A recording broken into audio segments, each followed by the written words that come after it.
Good evening. Welcome to the 43rd episode of Rachel Pilcher Writing Workshops Live. Thank you so much for joining me tonight. I'm looking forward to tonight's discussion for the NaNo Prep this month on building strong worlds. But before we get started, let me go ahead and make a couple of announcements. I have two big ones that I think you are going to be interested in.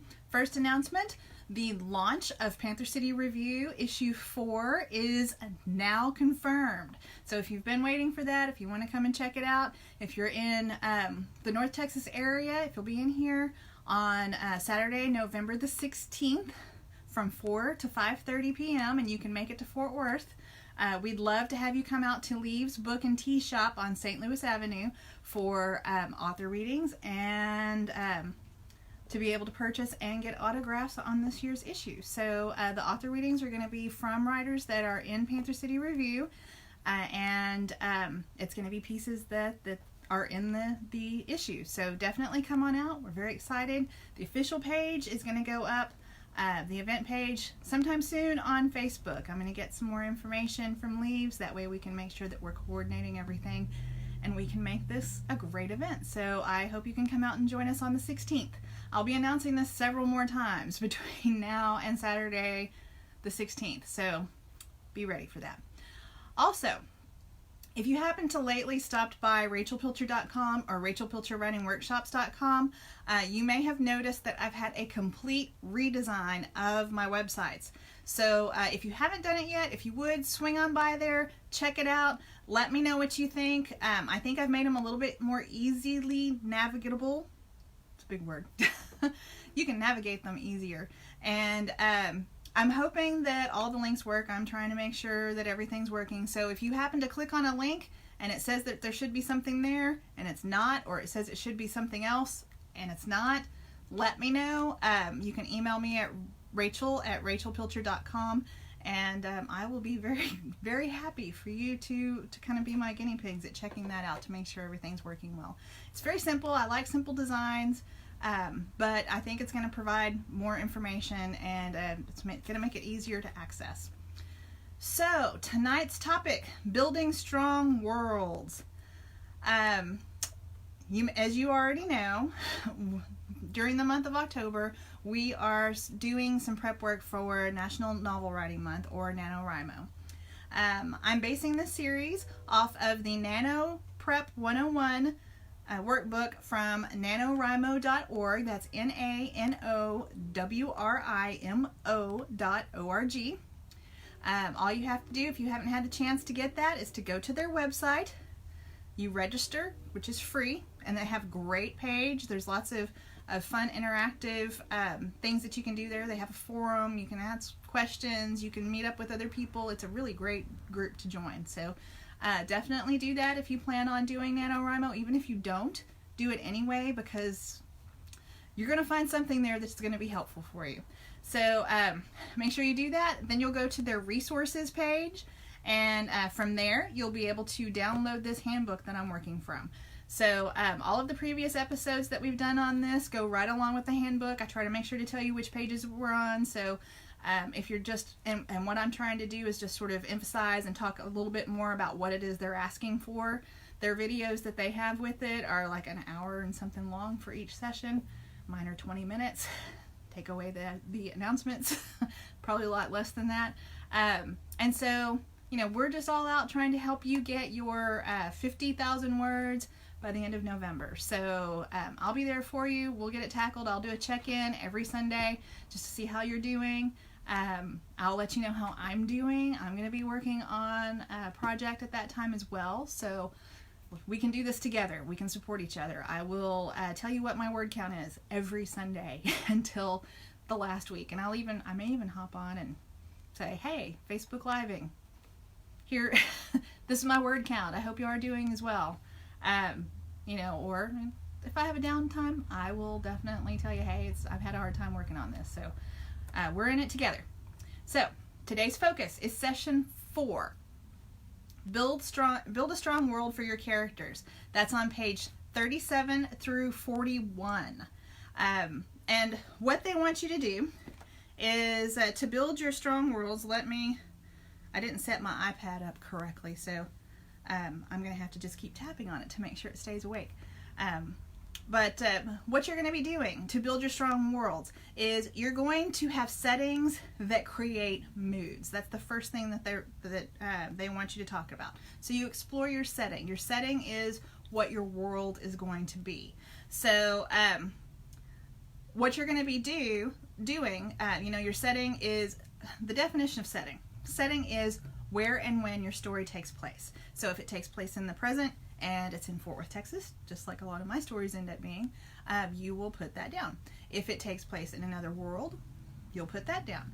So that they want you to have one large setting and then construct many smaller settings for your characters to also interact with and to be in. So for example, I'm gonna give a sci-fi one. I don't write sci-fi, but I do watch a lot of sci-fi. So for example, Star Wars. Star Wars is very easy.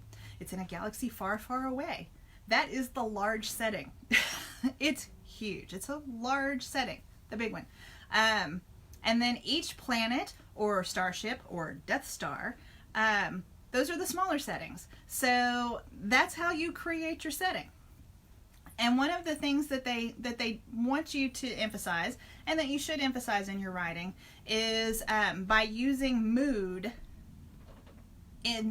to be able to create your setting. So settings that create moods, but then moods that create settings. So that's what we're going to talk about tonight.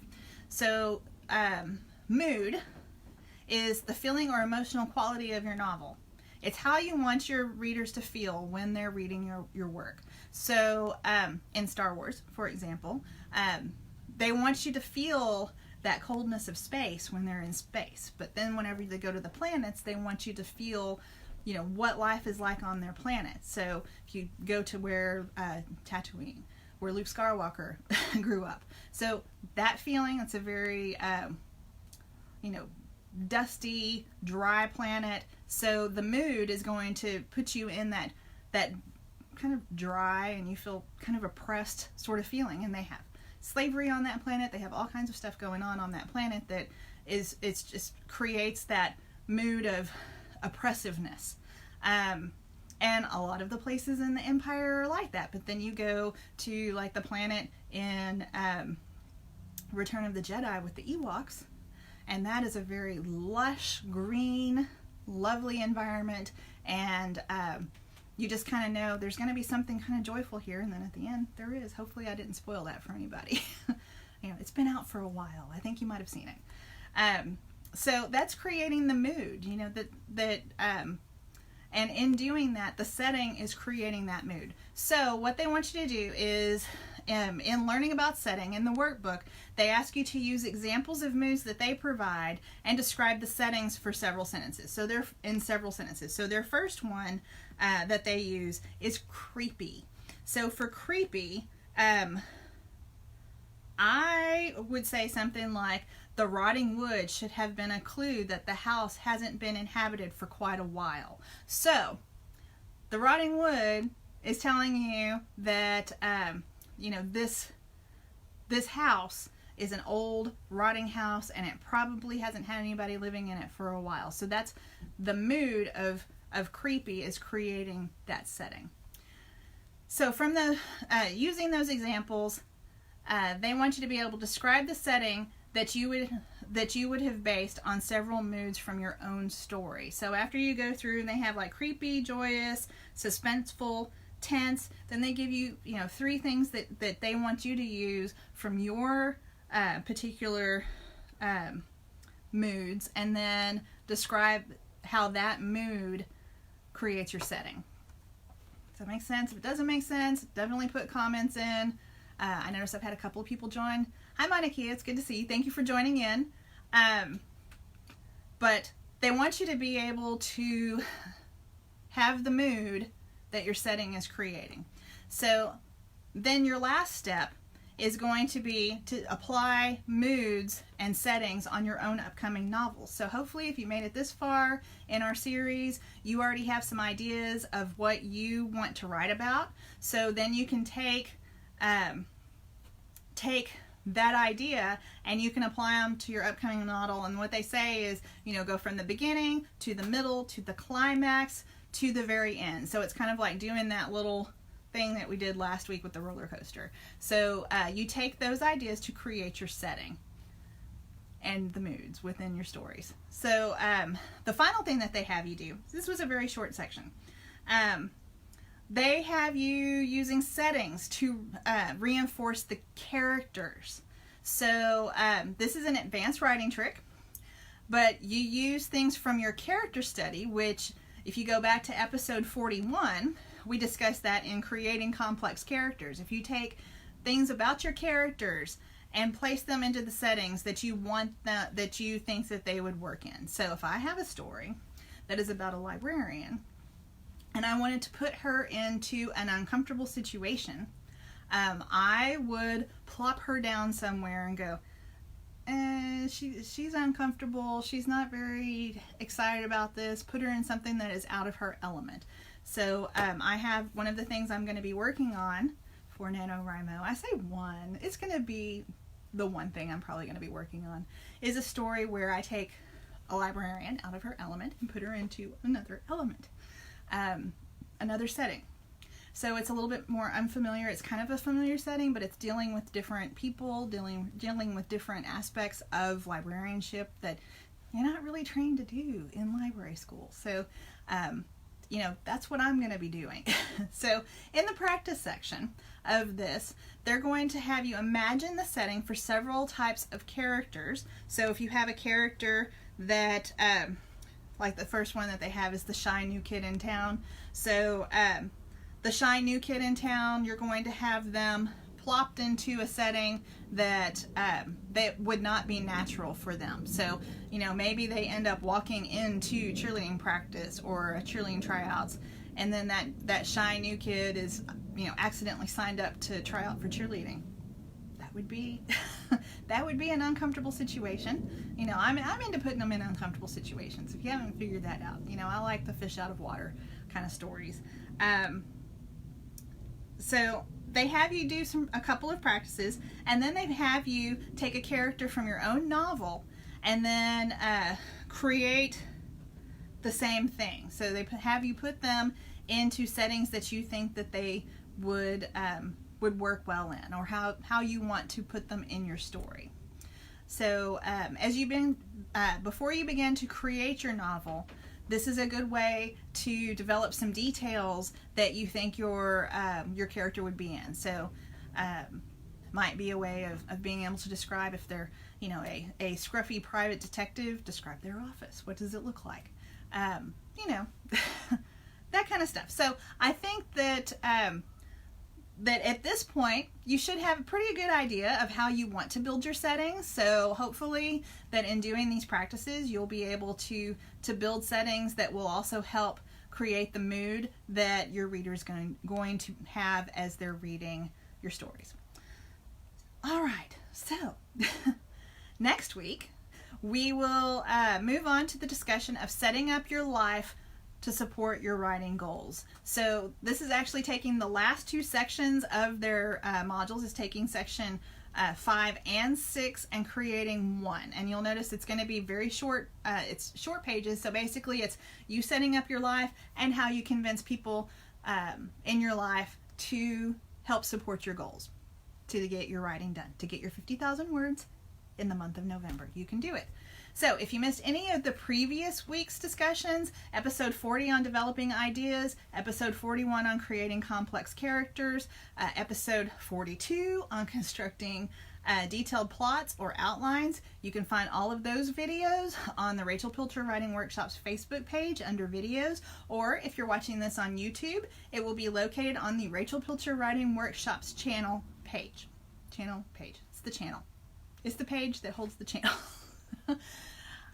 It's a channel. You can subscribe, by the way, to YouTube for free. So if you are interested in the Rachel Pilcher Writing Workshops information that I may be doing only YouTube content on, it is free to sign up. And then whenever you hit the subscribe button on any of the channels, it's free. They do have some paid stuff that you can pay for, like YouTube TV and stuff like that. This isn't part of that. This is just, you know, different learning stuff. So if you've always been curious and, you know, you have to go back and you're like, oh, what was that thing? If you subscribe to a page, it's a lot easier to find the content for that page. So I highly suggest you subscribe to Rachel Pilcher Writing Workshops on YouTube. There's my other plug. If you found this information helpful, please make sure to click the like button right over here and feel free to share this video with others who you think could benefit from my words of advice. Thank you again for joining me tonight. I look forward to seeing you next Sunday right here on the Rachel Pilcher Writing Workshops page for another writerly discussion. Y'all have a good evening. I think it's supposed to rain here. I can feel the humidity has gotten up just in the past like 20 minutes since I've been doing this, so I hope it rains. Enjoy it. Good night.